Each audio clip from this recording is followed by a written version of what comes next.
everybody, welcome back to my channel, That's Ready Homeschool. My name is Mrs. T. Today, I want to share with you an incredible gem of a resource that I found through thrift books.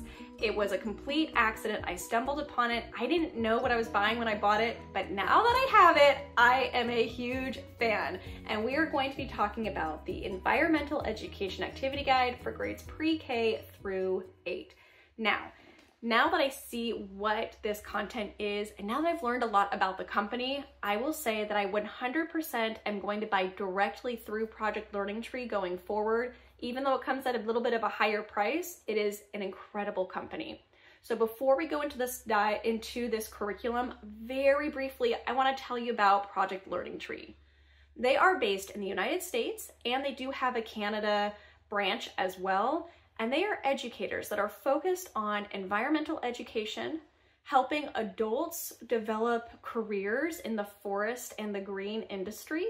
And they are also focused on creating a network. So if you're using any of their resources, whether it's to further your own education or your children's education or a classroom's education, you have available in your state a resource that you can talk to directly, ask questions, discuss what you're doing. They are there. They have a very good support network, and I cannot wait to connect with the person in my state. So the biggest thing that I would say that really made this program stand out once I got my hands on it, and then once I was looking at their other stuff, is just the high quality. So these activities that are in this guide have been field tested. They have been contributed to by a number of professionals as well as teachers who are implementing, and it's just incredible. Now, it is meant for a classroom or a group of people, but I'll be honest, you guys, in everything that I've seen, even though it's written toward a group, everything is easily modifiable to fit however many students you have in your home. This could also be used easily as a co-op subject. So if you are teaching in a co-op, or your co-op is looking to expand, this resource is perfect. Okay, enough rambling. Let's go ahead and talk about the actual guide. So let's go ahead now. I'm going to flip you around. We're going to take a brief look at what the book looks like, and then we're going to dive into one activity. Now, I will say this is not meant to be used sequentially. So even though there are 96 activities, you're not meant to go from activity 1, 2, 3, 4, blah, blah, blah. You are supposed to look as the teacher at the guide and figure out what you want, but they do to implement. But there are resources, which I'll show you in the book, that will help determine kind of your flow. So let's do it. Now let's go ahead and take a look on the inside here. So at the very beginning of the book, we have our table of contents. This is where it's going to list out all of the activities inside this book, broken down by category. And there are 5 categories of activities. We have those that are dealing with diversity in nature, interrelationships, systems, structure and scale, and patterns of change. Now, if you're not really sure where to start, because it's really flexible in how you can start. It's not sequential as you move through. There are a bunch of handy dandy reference guides here at the end. A number of indices that will break down the activities in different ways so you can figure out the best way to start. So let's say you're looking to have these activities supplement certain subjects. You could go through here and see what kind of other subjects are related to each of these activities, if that's how you wanted to find how you wanted to find your activities. You also have here, this is a grade level index. This is what I used at first, is kind of to pull all of these pre-K and K ones. So I did go through here and I took a bunch of these in a big list so I could figure out the best way for us to implement them. But we have our grade level index, that's the second one. We have a time consideration and setting index, which is really, really handy. Like, I absolutely love that they break it down this way. So you can see it's broken down in either one period of 50 minutes, 2 to 4 periods, something that's going to be going the whole year or a semester, and then as well as an indoor, outdoor, or a combination of both.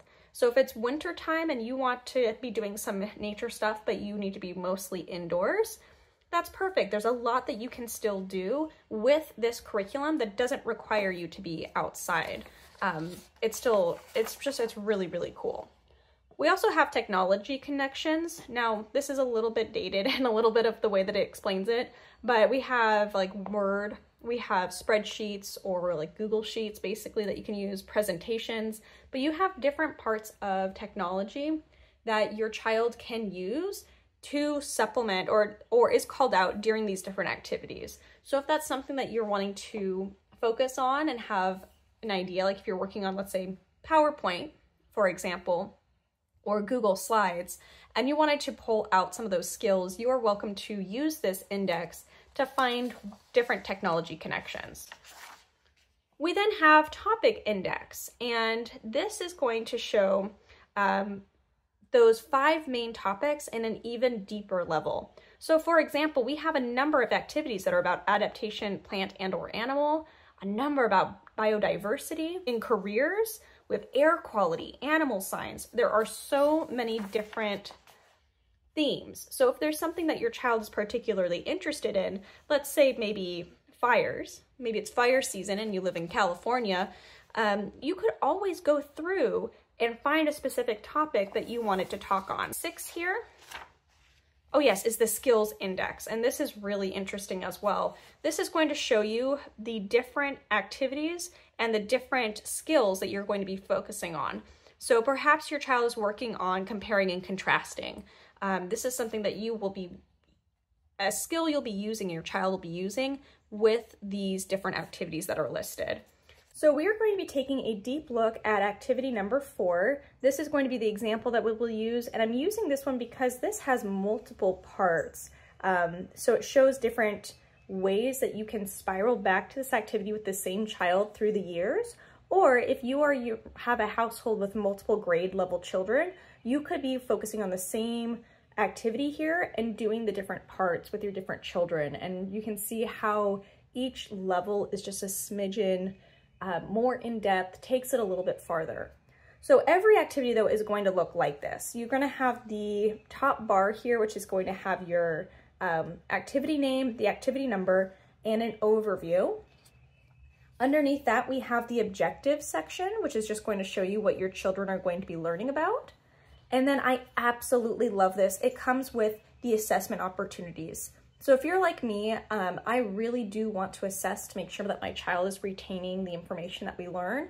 I love that this gives a good overview of what you can do to assess that they have actually retained the information, which is great. Now, over on the left-hand side of the first page here, we have what they call their sidebar. Now, the sidebar is going to contain a lot of information, including the level breakdown per part and variation. It is going to include some information about the subjects that are covered, the concepts, the skills, so on and so forth. But I really want to point out the bottom here, they have the time considerations. All of these activities have been tested in the field by teachers, and this is going to be the time that it took on average for this activity to be completed by a typical classroom. So it's going to be preparation for this example is going to be an hour and a half. And then each activity, so there are 4 parts in this one, each activity is going to be 3 50-minute periods. So this is meant for the classroom, but I will say as a homeschooling family, this is definitely inflated. It's not going to take you as much time wrangling your own children to complete these, in my opinion. Underneath here, we have related activities, and I find this very helpful because this can be used to help define your flow. So let's say you're focusing on this activity, which is about sound, but you want to do the next activity is going to be related to that. You could pick something that's like the sense of touch. We have the sense of smell, this peppermint beetle one, and smells in the environment, and you could use this to help determine your flow. All right, we also have our background information, which this one crosses on 2 pages. And this is meant for the teacher to read. And then it is going to be up to you to teach this information and the information that's going to be applicable to your child's age and your class age. So it really is going to depend on your child is what you're going to be covering here. And then we have our Get Ready section here on the right-hand side. This is going to show you what you need to do as the teacher to prepare for this activity and the different parts. So for example, in this activity where we're exploring sound, the third level, or part C, which is for grades 6 through 8, is going to require you to already have in mind a couple of locations that you are going to go with your children and students to find some different noise levels, because you're going to be measuring noise. So it's going to remind you you're going to need a sound meter. It also gives you some information, like if you don't have one, we don't have one, you might need to you could try borrowing it, and it'll tell you kind of who you need to contact, and that's really, really neat.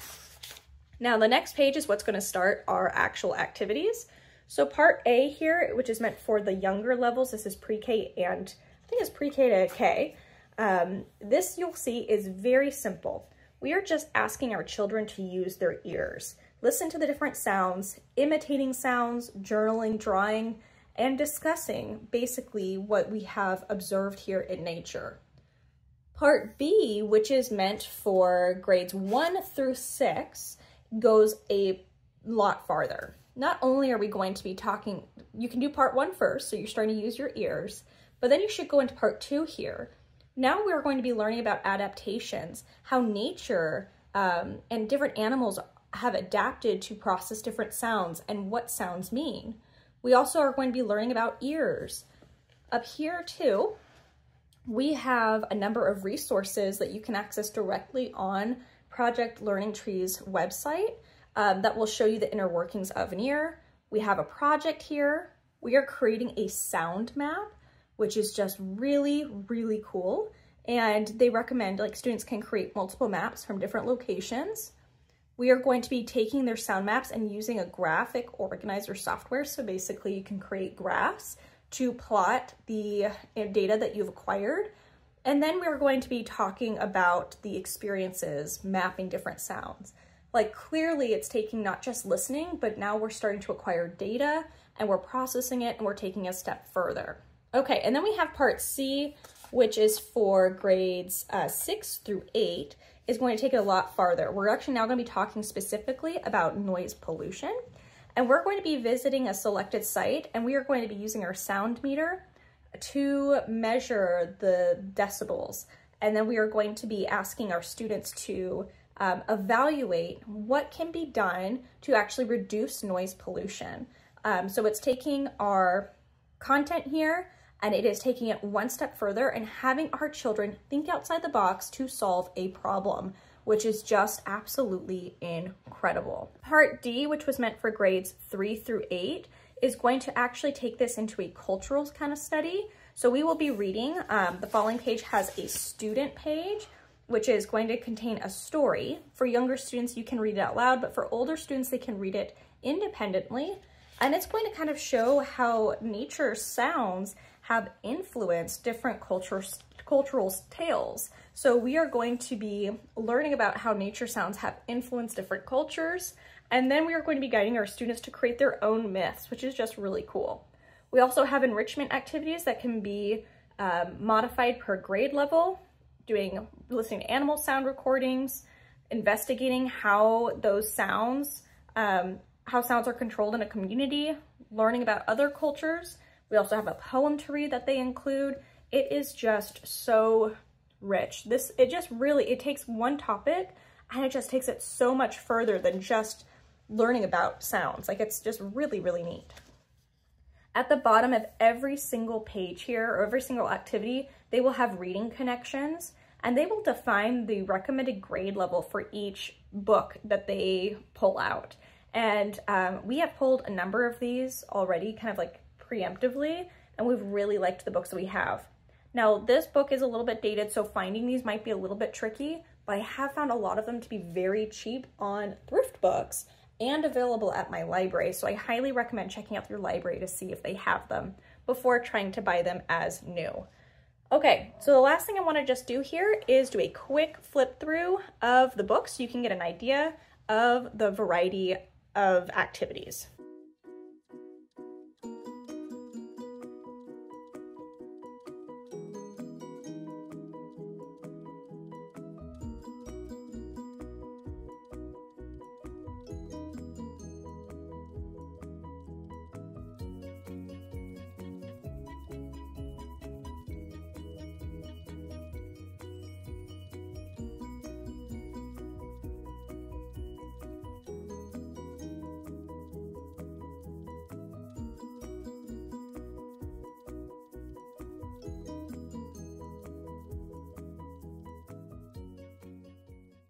And that is it, you guys. Thank you so much for sticking around. I know this was a little bit of a longer video, a lot of detail, but I hope that you found it helpful. And if you are looking to expand upon your science or have ecology or environmental education be a part of your homeschool or your co-op, please check out this resource or the other resources from Project Learning Tree. They really are incredible, and I hope you do enjoy them. Thank you so much, everyone. You have a wonderful day, and I will talk to you soon. Bye.